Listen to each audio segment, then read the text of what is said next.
Minister. Dim the lights with that video.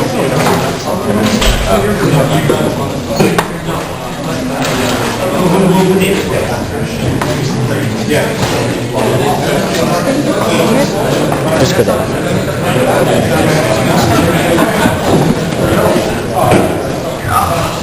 So, hello, folks. For those of you not in this class, what you were about to see is the product of a bunch of work over 2 terms. And, yeah, the idea, though, is these presentations are supposed to deliver to these groups' peers the content of their design and hopefully also provide a demonstration of the project. Scheduled times, there's about half an hour allocated for each group. That said, each presentation is supposed to take about 15 minutes, including a demonstration, after which we can have a little bit of a question period. There are 6 markers sitting around in this room, one being myself, another being Ed Tiong, and the TAs, Francisco, Silver, and Brian. Here. Oh, there he is. As well, we also have Steve Drake, who also serves as the bell ringer. So once he starts, he'll indicate with a ding that you can start your presentation anytime. Steve? Oh, can't start yet. Yep, there you go. And then 12 minutes into the presentation or so, he'll give sort of a muffled ding, just to indicate to you that you should probably be wrapping things up. And once the 15 minutes is up, then he'll give us 20 more aggressive rings, at which point we should seriously consider wrapping up. Yeah. So we'll do brief breaks between the presentations in order to give the evaluators a little bit of a chance to fill out the paperwork. About halfway through, that would be after 3 groups today. We'll probably do a lengthier break where we can stretch our legs, use facilities, etc. And, well, are there any questions? No? We are, yes, there's a question. Yep. Sorry, the question was, can they set up while we're doing the paperwork? And I totally encourage it. We're also joined today, I don't know if you were here on the first day of presentations, but we have John Sabota, who's the CEO of 11 Engineering sitting here. 11, what they do is they sit through these presentations and then they submit to me a list of people that they would like to see in an interview process or see resumes from, which I forward on to the people. It's worked out pretty good for you guys, I think. We keep going. That's good. Did you want to talk about your company at all today, or? If you could, Roger here is also with Rola Engineering, and actually, I think we picked you up through a process. Yeah. So we thought it real valuable to come out and see presentations of actual projects, who the practical people are, get real stuff done. Our company, we design chips, we design processors for real-time applications, and we do quite a bit of application development on those chips as well. So we like to hire people through processes like this, and the work we get to do. It's really varied. Small company, 30 people, so the engineers get to do quite a variety of stuff.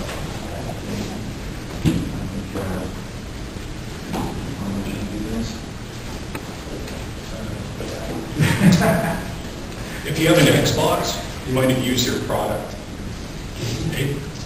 We used to do video game controllers back a few years ago. Now we're mostly audio in terms of our applications. We do some wireless Ethernet as well. So our audio customers include Bose and LG, Thompson, Logitech, things like that. And our guys probably like, for example, Roger's taking off to China on Saturday, and it's going to be working with our plant there and customers to make sure things go smoothly. So if you guys are interested in that sort of work, we would love to see a resume from you.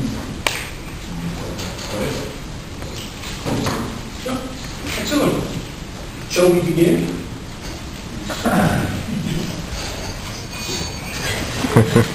afternoon. My name is Rola. First of all, I would like to introduce my team members, Noland, Khoa, and Kirk. We're group number 22 and we'll be presenting the unscripted gauge reader. Before I start, I just want to thank Dr. Mike Lippitt of the Mechanical Engineering Department at USA for his initial suggestion for this project motivation. A brief overview of the presentation. We're going to talk about motivation problem, solution we reach, components chosen plus testing of some of the components, a brief firmware of the whole design, accomplishments we reach, future ideas that we have thought about, and a conclusion. Many industrial processes rely on large number of legacy dial gauges. Such gauges are expensive to replace, as well as inspection of analog gauges is time consuming. So our goal was to design a gauge that would read gauges with minimal human intervention. So in order to improvise the transition into the digital world, in other words, the transition into the lazy world, avoiding the cost of replacing dials, the ideal considered. So to have a better view of how our design works, first we take an image of the gauge, then we set the image in order to extract numerical values. After that, the digital values are transmitted wirelessly to monitoring stations. Okay, first some considerations before we start buying parts and putting our project together. First of all, the affordability was important. If you're going to buy these for a plant that has a bunch of gauges, it's important that it's affordable. So that's a factor because it's easy to spend a lot of money on a camera and wireless components. It has to be reliable. Power consumption could be an issue. You want battery power. There's no power nearby to the gauge. Timekeeping is important. If it's going to last working consistently for months or years, it's important that the component has its own timekeeping. And also the image capturing algorithm. Those are properly the gauge readers are useless. It has to be easy to use as well, easy to calibrate. And also, if the wireless were to ever go down, it's also important to have a hardwire connection, so that's why we're using USB.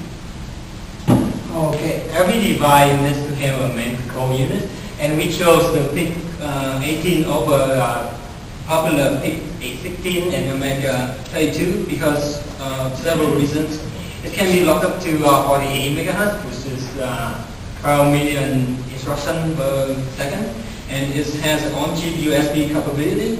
It's also, and most importantly, it also has the serial interface pin or separate or USB, I2C, and USB module.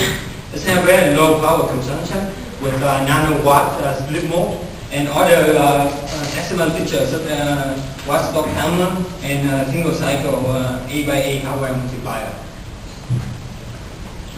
Yeah, so just a quick overview of the components we chose, and we'll get to more detail of those in the sections we cover them. Okay, this is our block diagram. This is pretty much exactly what we made. You can see on the top, almost all these components at the top are controlled by the I2C pins.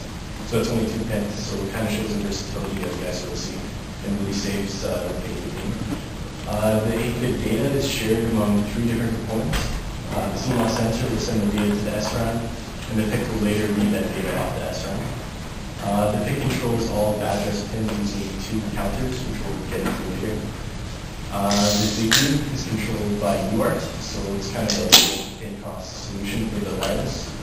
And again, we're talking about the 40 megahertz. Majority of the PIC 18 pins were used interfacing with the camera, USB, real-time clock, SRAM, and the CPU. So for additional input-output functions, the LEDs and push buttons, a port expander was used. It provided additional 16 input-output pins to isolate the bus and to interrupt signal, one of which was routed to the PIC 18 interrupt pin. The port expander can source up and sync up to 25 milliamps, which allows direct driving of the LEDs. Testing for the port expanders, since the 3 major subsystems on the project used to use isolate the protocol to interface with the integrated circuit, with other integrated circuits. For that reason, the I2C the port expander was used as the first test to develop a general purpose I2C firmware routine used for the rest of the project. Four LEDs were connected to the port expander as well as the port controller. In memory encounters, we wanted a 640 by 40 inch, but at 8 bits per pixel, this uses over 300 kilobits. So that's much more than the PIC can handle on its own. So we need an external memory. But to get that many address data positions, you need 19 address pins. So that's way more than the PIC could provide, considering all the other components that we wanted. So we had to find a different way to control the memory address pins. So we're using counters. The counters are controlled only by 2 pins. We're using counters that have up to 12 outputs. So they can count up to 2 to the 12. We're using 2 counters so that one can control the vertical and one can control the horizontal positions in the memory. Because the counters start at 0 and you have to start from 0 to get to any position. To get to a point further in the image, it's much faster if you have 2 counters working at the same time. So to test these, we just wrote to the ground using the counters, and then we read the memory back, and if it added up, it worked fine. For the CMOS sensor, using OB7620, gives us the 640 by 40 image. We're using 8 bits per pixel, so it's only luminance data. We're only interested in the black needle on a white background. The I2C interface gives us access to over 50 AV registers that control all the parameters for the capture and the output in the camera. Another factor we have in the camera is the focus is pretty sensitive. For a given focal point, there's only about a centimeter kind of sweet spot that you have where you're actually going to be able to make out the gauge on the white background. For testing, the original default settings for the camera were complete garbage for what we wanted it to do. So we had to spend a lot of time playing with the exposure time and sharpness and the brightness, but until we could actually see the needle. But once we did, we started taking pictures of needles like this. We took multiple lines across, and from that we could find the center point of the needle was for a given line, and knowing the spacing of those lines, we could construct just a triangle, find an angle for the gauge needle was point. So basic image processing algorithm we use, we just studied on it. We scan across the row, we look for a sharp drop in luminance from black to white, and then we start counting the width, how far we can go in that region, until we go to another high transition of luminance. Then we mark that width, and if we see if it's between minimum and maximum width for a needle. If it is, then we delete those 2 points and collapse it to one middle point, and that is a matched edge now. And we collect all of those and do a least square fit. And you can see that here. All the edges we mark, and then we take the middle of it. The PIC was really useful for that 8 by 8 Hubble multiplier. It performed the least square fit very quickly on that.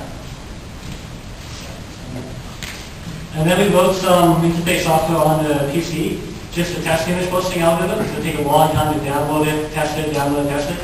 So we ran the same algorithm just on the PC with a downloaded image made in Microsoft Paint.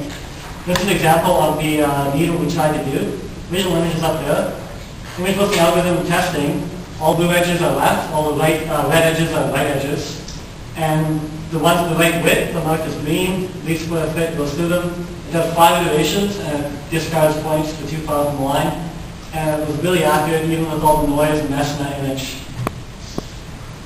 To provide excellent means of communication for our project and for the convenience of the design, we use ZigBee module. ZigBee is a suite of wireless protocol. It's using very low power, low cost hardware, RF transceiver, which follow the IEEE 802.15.4 standard. It's, we purchased the module from Maxstream and it's called XP. Those one, that's the Pro and just the regular one. We tested these by sending a message from the PIC to the computer, and once the computer receives that, it will wait for the text entry. Once the text enters, it will send back to this one and store in a redefined variable. But there's one catch to this solution because the camera, as the camera right here, working at 5 volt, and XP module working at 3.3 volt, and the pin can connect to both of them, but it cannot be connected simultaneously. So the program requires logic level translation, and we use the I-couple bidirectional isolator, which is that one. And also the 3.3 volt was produced by the voltage regulator. And the 5 volts came off the USB cup. So the USB interface was originally to download the image of the camera tapes onto the PC for calibration, so the user could just tell the software which angle corresponds to which diagonal gauge. That's why we want the USB. We're going to use the human interface device format to avoid writing custom drivers for the operating system.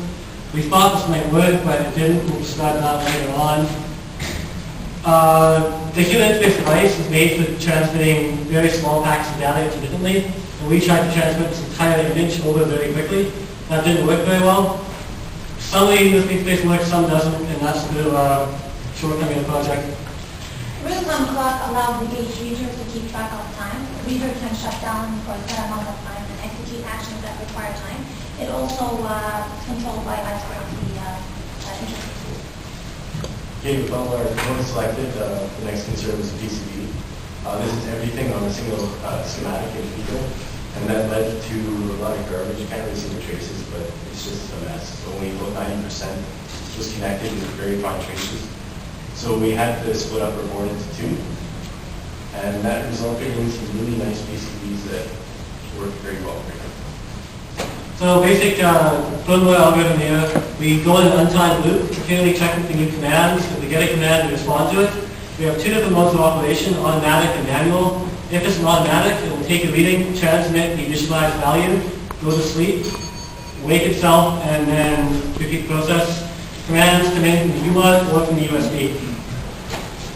We have some problem with ramming protocols synchronization, so we created by ourselves the ramming synchronization routine. It will initiate a handshake. If there's a handshake, it will wait for the buffer to accumulate the A bytes, and then it will transmit the end of frame token, and this ends, and then we go back to main line. It will translate what requested command to the commands for the PIC to process. And that will return to the mainline code. And if there's any problem with that protocol at any point, it discards it and uses data and resets. PIC has a two-priority system, unique from the PIC 16. High priority instruction used for the USB, low priority for the button pushes. We wrote some interface software to look up the USB and test it. More interface software here we'll get into in the demonstration coming up right now. This is the interface software. Right now the top one's already open. We're connected to this module here with the laptop. And the laptop will send commands wirelessly to the gauge reader to set up all the camera parameters. Big default parameters here are set up with lighting in this room, fluorescent lights. Now if we take a reading here, it's going to instruct the PIC take a reading. It will take a few seconds to do the entire visual C algorithm. When it's finished, it will transfer back to here. And then the ZigBee network is a mesh network, so it will be broadcasting to all nodes. The second node on that laptop should receive the same angle as this node. Only problem with that is the two laptops are calibrated differently for the angles. So that one right now is 2 degrees off from this one, just for the calibration of the software. So I take the reading. The handshake was received from the reading taken. And now if we wait a few seconds, this should be updated. So that's 58 here, there, and 70 degrees here. It's 10 number of points.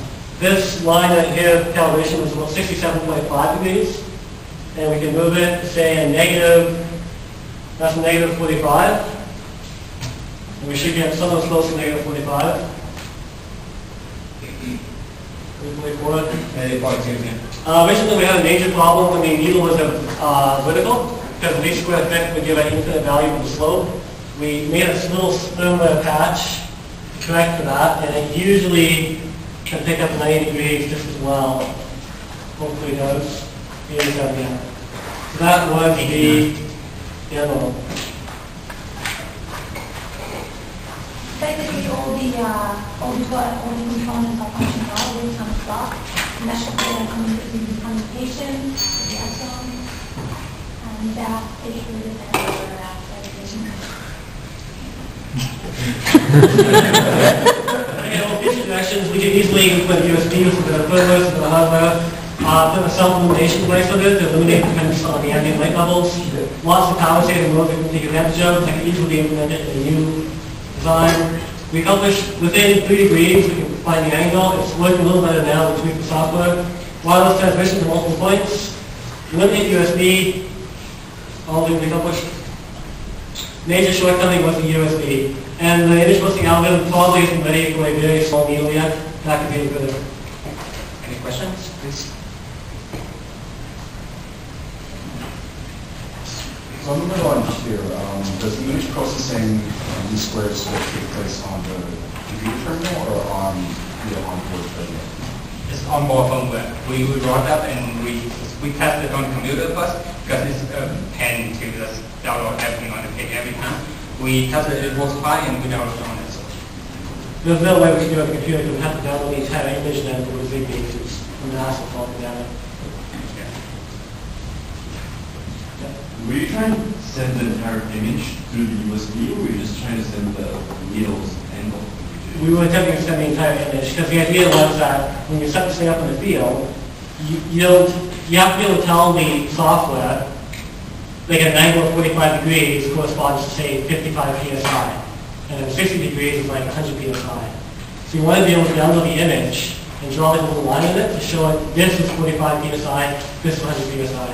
You have to see the image calibrated, and the idea was to go with the USB, and that didn't work. We can get like small chunks of data, like just commands, but that big bulk didn't work at all. It might be done over ZigBee, but ZigBee is really low data rate, so it's very long process, probably half an hour. So. Do you run any type of file compression or anything to reduce the image size? No. We went on to recording codecs on the difficult. Well, what method does the USB port use? I know there's a couple different methods that USB has, like Full, asynchronous, control, and control. And the idea with the human interface device class enables you to plug in any time, and Windows, any operating system just picks it up and recognizes how to use it. The driver's already there. So your software doesn't have to write a custom driver for the operating system. But the human interface device can only use the interrupt transfer, which is 64 bytes per frame, which is nearly fast enough. Which method would be better than? Pardon? Which method? Ball transfer. Ball transfer. This is what a mass storage device, USB key, that's what most of the use.